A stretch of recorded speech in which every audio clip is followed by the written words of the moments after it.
이 시간 하나님께서 우리에게 주신 말씀 함께 봅니다. 시편 12절에서 18절 말씀입니다. 구약성경 810면입니다.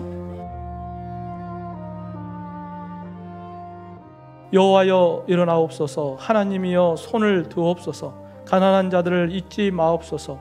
어찌하여 악인이 하나님을 멸시하여 그의 마음에 이르기를 주는 감찰하지 아니하리라 하나이까. 주께서는 보셨나이다. 주는 재앙과 원한을 감찰하시고 주의 손으로 갚으려 하시오니 외로운 자가 주를 의지하나이다. 주는 벌써부터 고아를 도우시는 이신이이다. 악인의 팔을 꺾으소서, 악한 자의 악을 더 이상 찾아낼 수 없을 때까지 찾으소서. 여호와께서는 영원 무궁하도록 왕이시니 이방 나라들이 주의 땅에서 멸망하였나이다. 여호와여, 주는 겸손한 자의 소원을 들으셨사오니 그들의 마음을 준비하시며 귀를 기울여 들으시고 고아와 압제당하는 자를 위하여 심판하사 세상에 속한 자가 다시는 위협하지 못하게 하시리이다. 아멘. 하나님의 은혜 가운데 우리가 5월을 보내고 6월의 첫 번째 주일을 맞이합니다. 여러분, 우주 만물을 창조하신 하나님께서 우리에게 허락하신 매일매일 날마다 하나님의 은혜와 평강이 늘 함께 하시기를 주님의 이름으로 축원합니다. 6월은 호국 보훈의 달입니다. 우리 민족에 또 아픔이 있는 달이기도 합니다. 민족의 아픔뿐만 아니라 각자의 삶에 여러 가지 어려움을 또 겪고 계시는 분들도 있을 것이고, 또 그 어려움도 있었지만 또 그 가운데 이렇게 이겨내신 분도 있고, 또 앞으로 살아가는 날들 가운데 우리에게 말 못할 어려움들이 또 언제든지 우리에게 찾아올 수 있을 것입니다. 여러분, 우리 찬양팀 가운데 텐트 메이커스의 찬양에 예수 나의 치료자라고 하는 이 찬양의 가사를 보면, 예수 나의 좋은 치료자, 그의 손길이 닿는 곳은 나의 상처와 아픔, 영원히 흐를 것 같았던 눈물 다 멎었네. 예수 나의 치료자, 오 나 노래하리라 라고 하는 고백을 합니다. 여러분, 하나님을 예배하면서 우리 안에 있는 마음의 아픔과 상처들이 치유되고 회복되는 은혜가 있기를 주님의 이름으로 축원합니다. 오늘 우리가 함께 보는 이 시편은 다윗의 시입니다. 하나님의 의를 따라 살았던 믿음의 사람 다윗, 그의 인생에도 고난이 있었고 그 고난 가운데서 하나님 앞에 도우심을 간구하는 다윗의 고백이 기록이 되어 있습니다. 하나님의 마음에 합한 자라고 하나님께서 인정해 주었던 다윗이지만 그에게도 환난이 찾아왔고, 그 환난 가운데서도 하나님께서 그를 지켜주셨고 그 환난에서 건져주셨습니다. 오늘 예배하는 저와 여러분, 우리의 삶에 여러 가지 환난들이 다가왔을 때 다윗과 같이 우리가 어떻게 환난을 이겨낼 것인가, 우리의 삶에 힘들고 어려운 위기들이 찾아왔을 때 우리가 어떻게 그 위기 가운데 승리할 수 있을 것인가. 여러분, 오늘 예배를 통하여서 하나님을 만나는 은혜의 시간이 있기를 주님의 이름으로 축원합니다. 먼저 우리 하나님은 가난하고 외로운 자를 도우시는 하나님이심을 우리에게 말씀해요. 여러분, 우리 하나님은 가난하고 외로운 자의 하나님이십니다. 여러분, 하나님을 믿는 자들 어떤 어려움이 없을 거야. 여러분, 하나님 믿으면 다 잘되고 다 평안하면 얼마나 좋겠습니까? 그런데 성경은 우리에게 그렇게 말씀하지 않아요. 오히려 예수님 믿는 사람이기 때문에 세상으로부터 어려움을 당할 수 있다라고 하는 것을 우리에게 말씀합니다.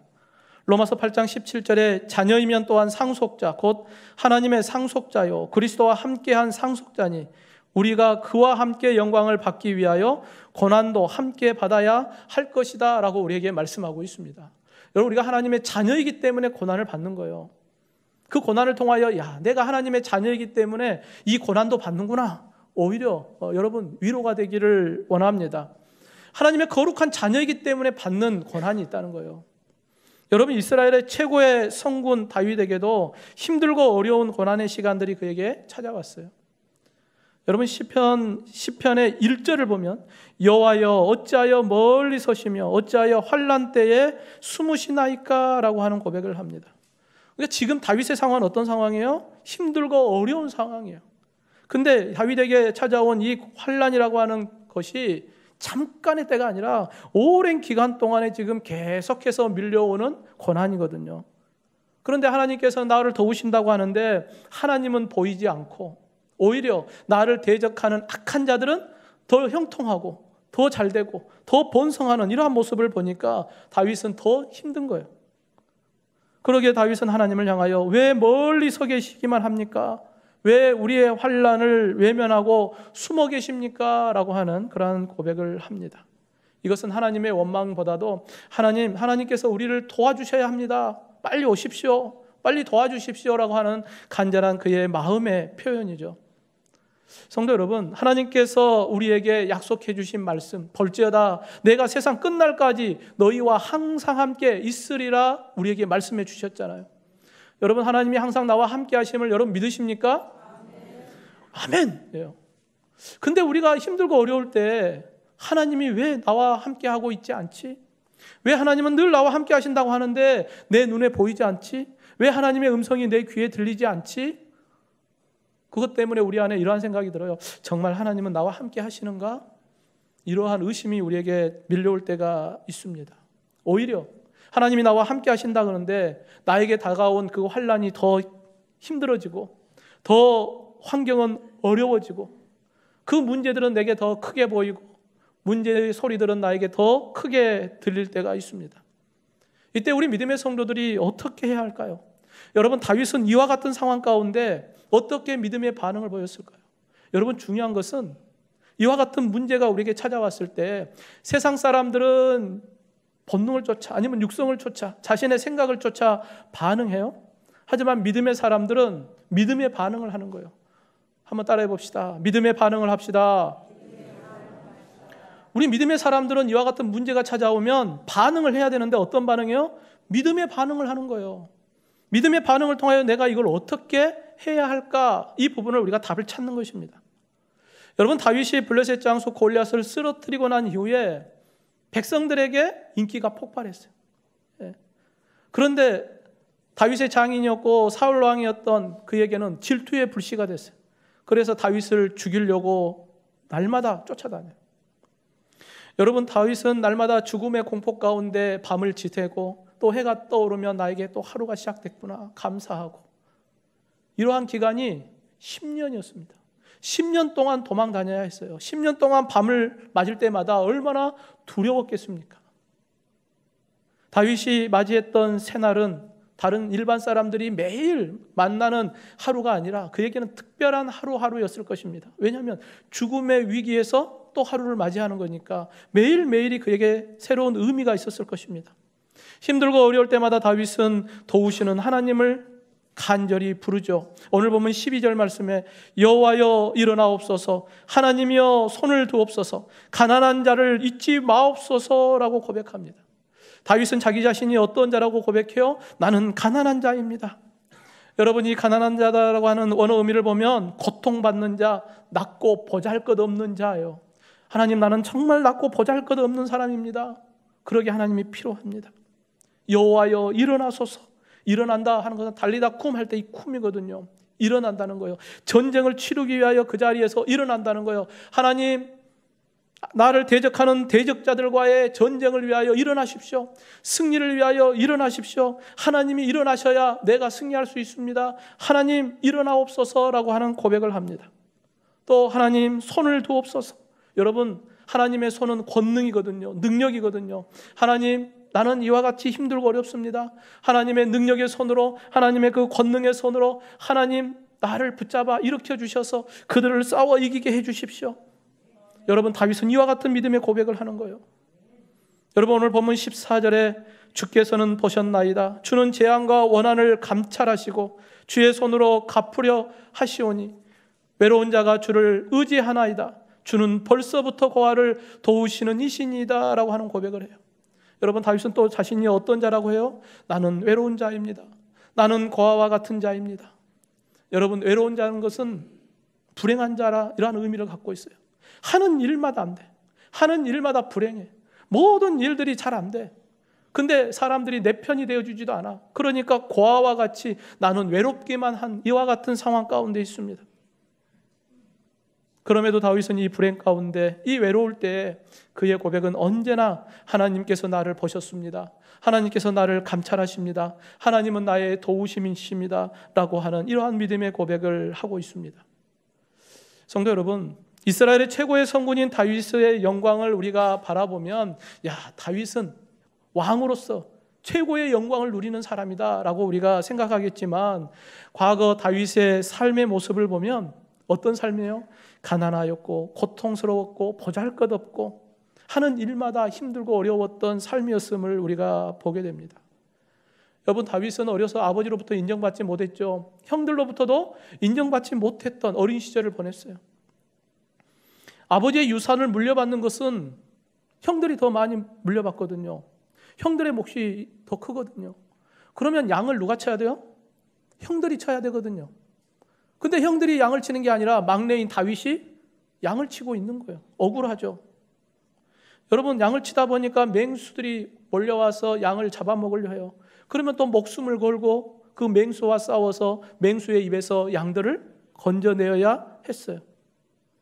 또 사울왕에게 쫓겨서 10년 동안 어느 누구도 도와줄 자 없는 고난의 세월을 보내야 했습니다. 다윗은 군인이었거든요.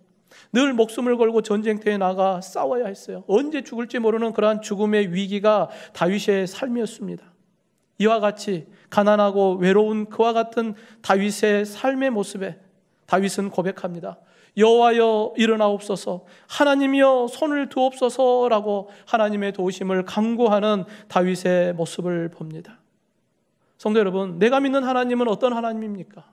내가 믿는 하나님은 어떠한 하나님이라고 여러분 믿고 있습니까? 다윗의 고백처럼 나의 하나님은 전능하신 하나님이십니다. 그분이 나의 유일하신 도움이십니다. 여러분 믿습니까? 이와 같은 믿음의 고백이 우리 안에 있어야 돼요. 이러한 믿음의 고백이 없으면 우리의 상황과 현실에 부딪힐 때마다 하나님을 향하여 불신한 마음이 생겨요. 하나님은 어디 있지? 하나님은 나를 도와준다고 했는데 어디 계시지? 그때마다 하나님을 의지하지 못하고 세상을 의지하고 사람을 바라보는 어리석은 선택을 할 수 있습니다. 지금 환난 중에 있는 다윗은 그와 같은 환경 가운데서도 변함없이 하나님을 향하여 고백해요. 하나님, 나는 가난한 자입니다. 나는 외로운 자입니다. 여러분, 왜 다윗은 가난한 자요 외로운 자의 길을 선택하고 있습니까? 하나님께서 기뻐하는 길이거든요. 그 길이 의의 길이고 그 길이 생명의 길이거든요. 그 길이 하나님의 나라의 길이기 때문에 다윗은 그 길을 선택하는 거예요.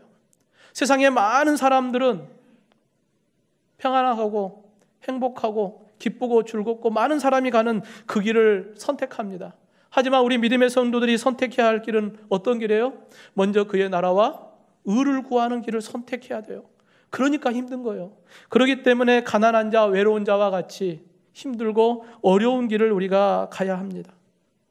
그러기에 다윗은 전적인 하나님의 권능의 손길을 간구하면서 하나님의 도우심을 촉구하고 있는 거예요. 하나님, 일어나십시오.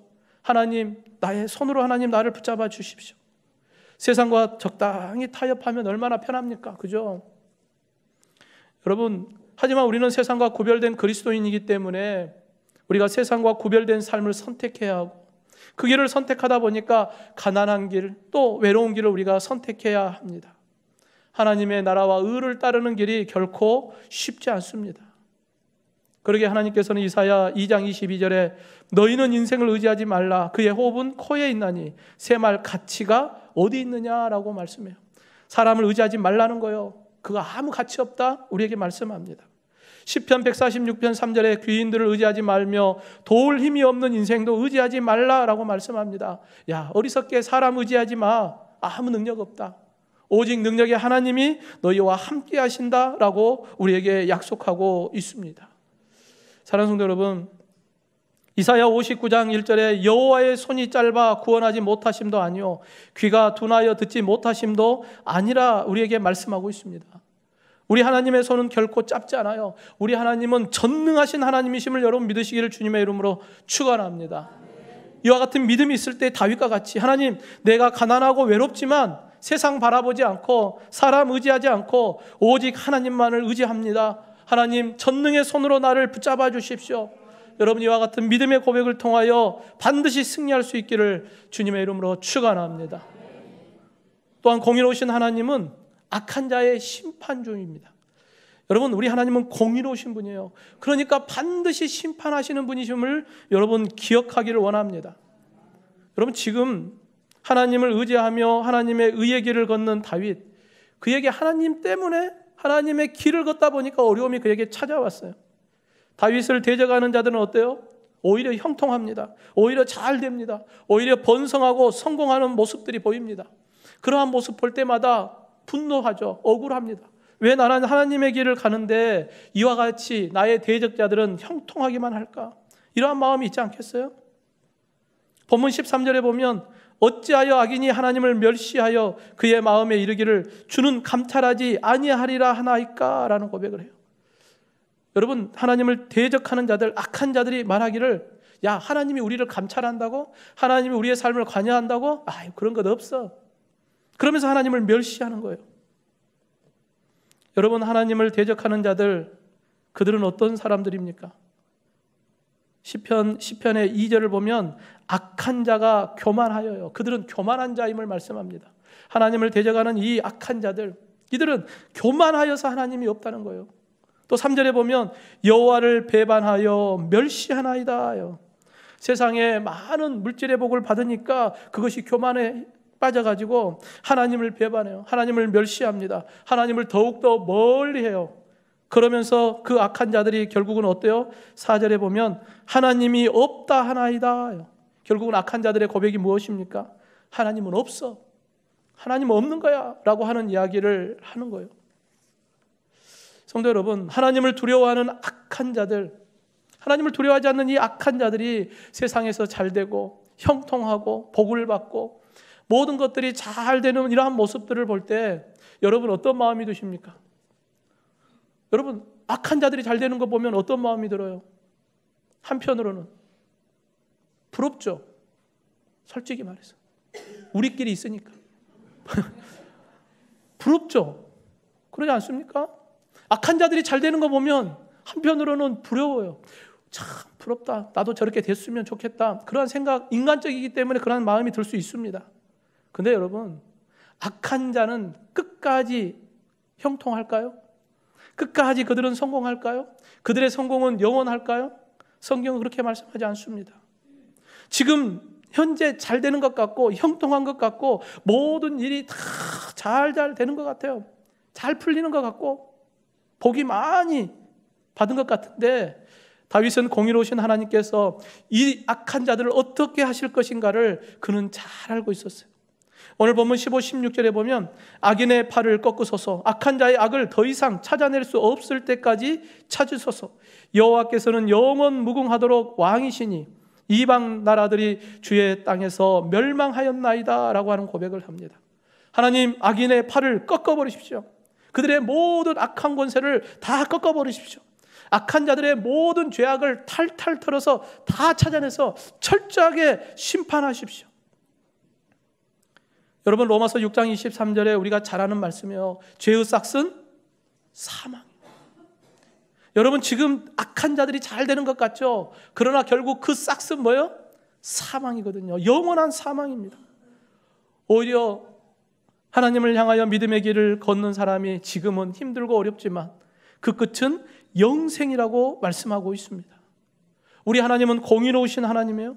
공의로우신 하나님이기 때문에 반드시 심판하실 때 공의로 심판하셔서 악한 자들을 심판하시는 하나님이심을 여러분 믿으시기를 주님의 이름으로 축원합니다.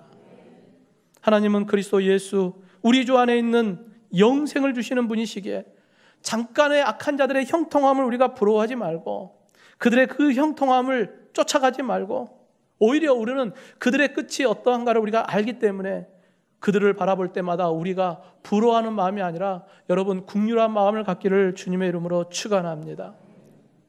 베트남에서 30년 동안 선교를 하고 있는 장연아 선교사님의 이야기가 있어요. 그분이 과거에 식물인간이 되어서 의식은 갖고 있어. 식물인간인 의식은 갖고 있는데 몸이 말을 안 듣는 거죠. 그러니까 그가 식물인간으로 누워 있을 때 하는 소리들은 다 듣고 있는데 아무 반응도 할 수 없는 그와 같은 시간을 10개월을 보냅니다. 그때마다 가족들이 나를 포기하면 어떨까? 이런 생각. 가족들이 나를 포기해서 이 산소 마스크, 산소 호흡기를 떼버리면 그냥 죽는 거거든요. 그러니까 아내가 또 아니면 장모님이 이렇게 나누는 이야기를 들을 때마다 두려운 마음이 있어요. 아내가 오늘은 왠지 기분이 나쁠 것 같아. 막 컨디션이 안 좋고 기분이 나쁘면 두려운 거예요. 그러면서 마음속으로는 이런 생각을 하는 거예요. 나 살아있어. 나 아직 살아있어. 근데도 뭐 전달할 수 있는 방법은 없죠. 이와 같이 아무것도 할 수 없는 상황 가운데 있을 때 자신의 마음속에 이러한 고백을 하는 거예요. 하나님, 이걸 부르기 시작합니다. 돈도 명예도 생명 앞에서 아무것도 아닌 것을 깨달으면서 10개월 동안 식물인간으로 있으면서 많은 것을 깨달아요. 그러면서 천국과 지옥으로 가는 두 개의 길밖에 없더라. 어떻게 하면 지옥에 가지 않을 수 있을까? 어떻게 하면 천국에 갈 수 있을까? 이게 그의 모든 생각이었대요.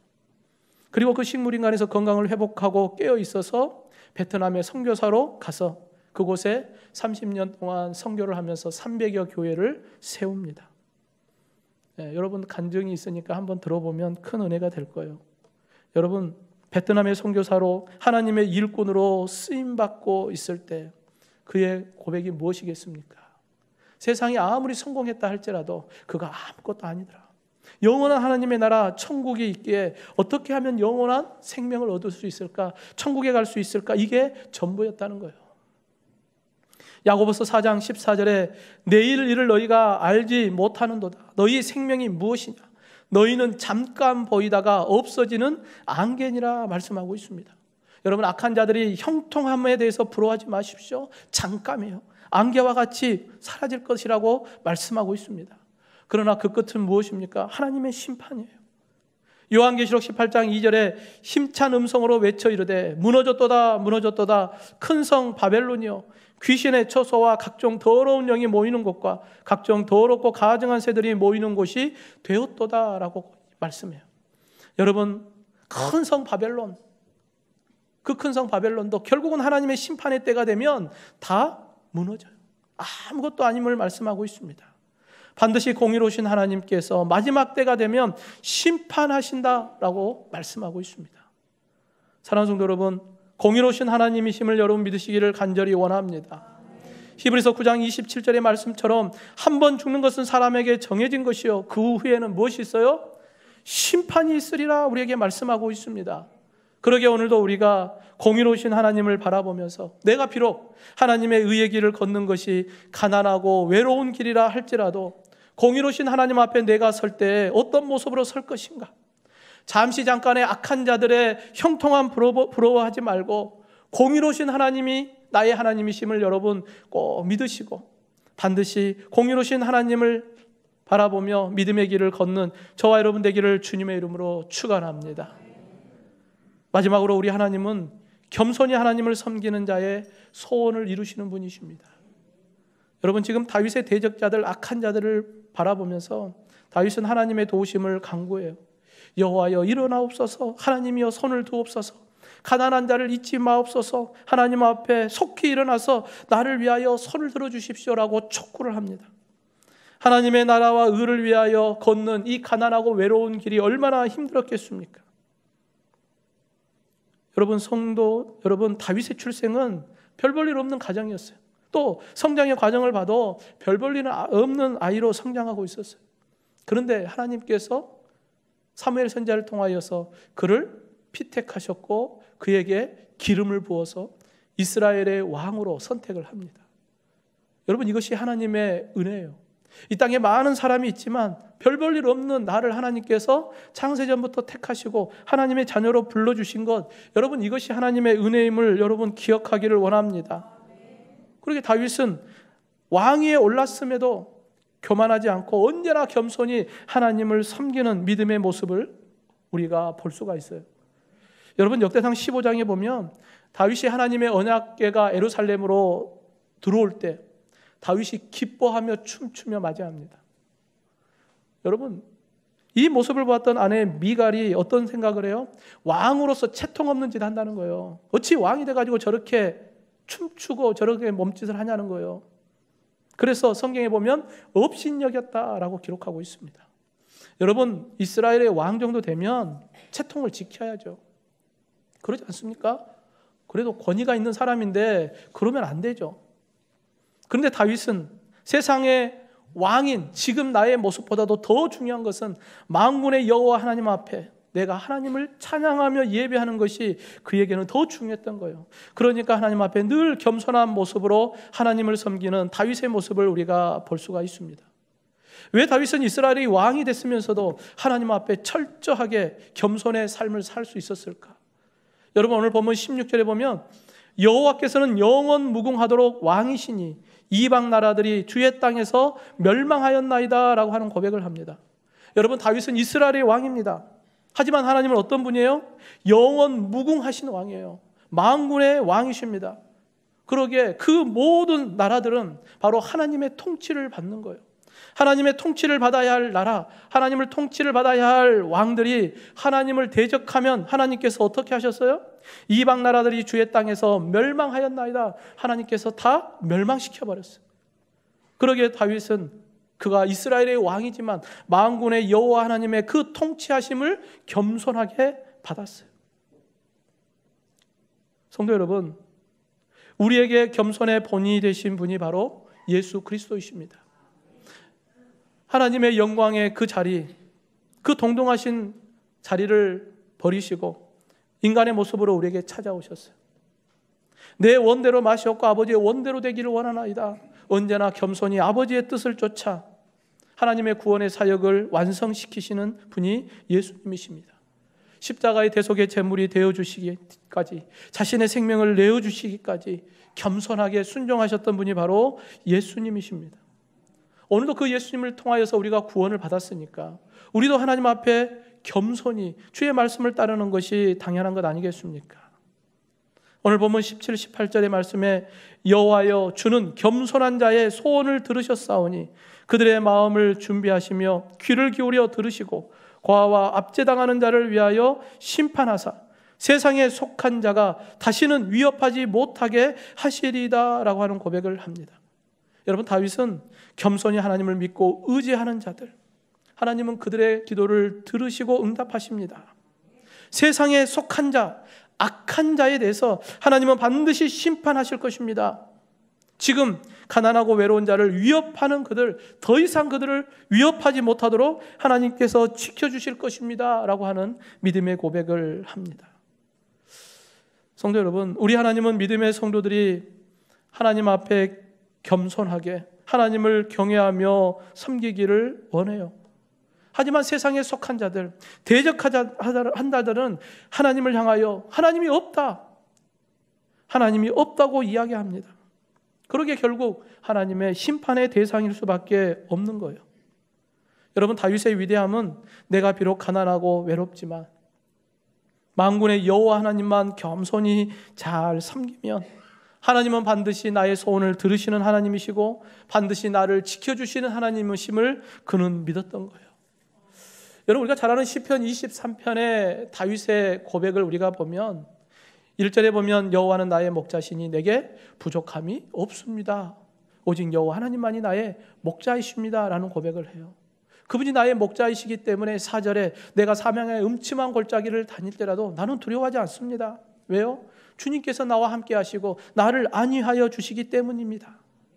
그러므로 다윗은 마지막 6절에 이렇게 고백해요. 내 평생의 선하심과 인자하심이 반드시 나를 따르리니 그분이 반드시 나와 함께 하시니 내가 여호와의 집에 영원히 살리로다 라고 하는 고백을 해요. 오직 나는 여호와 하나님과 함께 합니다 라고 하는 다윗의 고백입니다. 여러분, 이 고백이 저와 여러분의 고백이 되기를 주님의 이름으로 축원합니다. 하나님은 겸손한 자의 소원을 들으시고 응답하시는 하나님이셔요. 세상에 속한 자, 대적자들 다시는 위협하지 못하도록 하나님의 심판이 있다는 것을 말씀하고 있습니다. 그러기에 오늘도 우리는 겸손히 하나님께 붙어 있어서 하나님의 도우심을 우리가 간구하는 거예요. 여러분, 찬송가 563장 예수 사랑하심의 이 3절의 고백처럼 내가 연약할수록 더욱 귀히 여기시고 높은 보좌 위에서 낮은 나를 보시네 라고 하는 이 고백처럼 우리가 하나님 앞에 연약합니다, 나는 부족합니다, 하나님 앞에 겸손할 때 하나님은 오히려 나를 붙잡아 일으켜 주심을 우리에게 약속하고 있습니다. 대영제국의 영토를 크게 넓혔던 가누트 왕이, 이 왕은 늘 하나님 앞에 겸손했어요. 하루는 신하들이 화려한 왕관을 가지고 임금에게 찾아왔어요. 그리고 왕에게 그걸 씌워주면서 이제 왕의 명령을 거역할 자가 없습니다 라고 하는 이야기를 합니다. 그때 이 왕이 신하들을 데리고 바다를 향하여 바다에 도착을 합니다. 그리고 파도를 향하여 외칩니다. 파도야 잠잠하라. 여러분, 파도가 잠잠하겠습니까? 안 하죠. 왕이 이야기합니다. 봐라, 내 명령에 순종하지 않잖아. 오직 여호와 하나님의 명령만 그들은 순종한다. 그러니 나도 하나님 앞에 겸손하게 나는 이 왕관을 쓸 자격이 없다라고 하는 이야기를 합니다. 사랑하는 성도 여러분, 우리는 모두 하나님께 속한 자입니다. 우리가 의로운 자이든 악한 자이든 모두가 하나님께 속한 자입니다. 그러기에 모두가 하나님의 통치 아래에 있는 것을 여러분 우리가 인정을 해야 합니다. 이걸 인정할 때 우리가 창조주 하나님 앞에 겸손할 수 있습니다. 지금 세상 속에서 환난 가운데 있는 성도님들이 있습니까? 우리 하나님은 가난하고 외로운 자의 하나님이십니다. 하나님의 의의 길을 걷고 오늘도 주님 때문에 힘들고 어렵다 할지라도 오늘도 하나님은 권능의 손으로 우리를 붙잡아 주고 계심을 여러분 믿으시기를 주님의 이름으로 축원합니다. 그러기에 힘들고 어려울 때마다 주의 이름을 부르십시오. 힘들고 어려울 때마다 예수님의 이름을 부르십시오. 겸손히 하나님 앞에 나와 하나님 앞에 부르짖어 기도할 때 그분이 우리의 편 되시고 그분이 우리를 붙잡아 일으켜 주심으로 여러분 지금은 힘들고 어렵다 할지라도 영원한 승리가 우리의 것임을 여러분 믿으시기를 주님의 이름으로 축원합니다.